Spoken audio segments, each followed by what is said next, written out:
साल असोज 11 र 12 गतेको अविरल वर्षाका कारण दुर्भोग बजार विमानमा परेको थियो। यो साल पनि 17 गतेबाट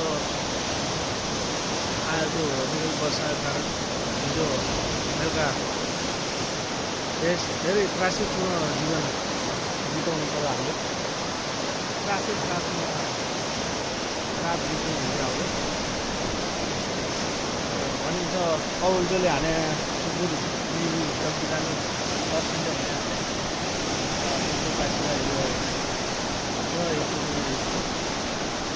गत सालको 12 गते चाहिँ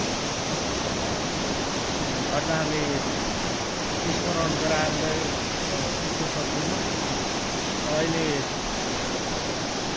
प्रकृतिसँग हामी प्रकृतिको सामना गर्न सकिँदैन, त्यसलाई सहनै पर्छ। प्रकृति प्रकोपलाई सहेरै अगाडि बढ्नुपर्छ भन्ने एउटा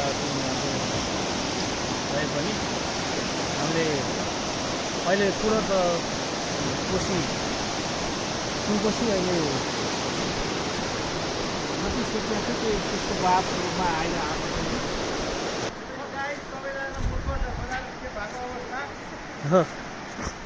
भनेको अहिले सब सुरक्षित स्थानमा छौँ हामी सबैजना।